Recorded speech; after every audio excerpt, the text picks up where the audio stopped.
आप आइए सेलिब्रिटी को देखिए, मनोज तिवारी जी के टीम को देखिए। उसमें जो है परवेश लाल यादव जी आ रहे हैं, गुंजन सिंह आ रहे हैं, उसके बाद से गोलू राजा आ रहे हैं, मनोज तिवारी आ रहे हैं, और भी बहुत सारे भोजपुरी के कलाकार आ रहे हैं। वो सभी लोग यहाँ पे खेलेंगे, हम लोग भी खेलेंगे।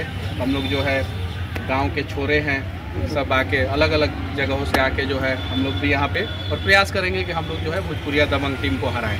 इसमें जो है वो कितने लोगों की कैपेसिटी है? देखिए, स्टैंडिंग कैपेसिटी और सिटिंग कैपेसिटी अलग अलग होता है। स्टैंडिंग कैपेसिटी अप्रोक्सीमेट 15,000 की है, जो खड़ा होके बैठ के देख सकते हैं। सिटिंग कैपेसिटी के बारे में नहीं पता, स्टैंडिंग कैपेसिटी 15,000 है। और जो लोग पास लेना चाहते हैं उनके लिए क्या? उनके लिए जो है कल से पास मिलना शुरू हो जाएगा। ऊर्जा टर्फ पे ले सकते हैं, और नहीं तो यहाँ पे जो है गार्ड साहब है, यहाँ पे ले सकते हैं। आप अपना आधार कार्ड का एक जीरोक्स लेके आइए, वहाँ पे मोबाइल नंबर लिखिए, लिखना होगा मोबाइल नंबर, और पास लेके जाइए। और बात करें कि बिहार में एक भी स्टेडियम जो है वो कागजदार है ना, ये डे नाइट मैच यहाँ पे होता है। यहाँ पे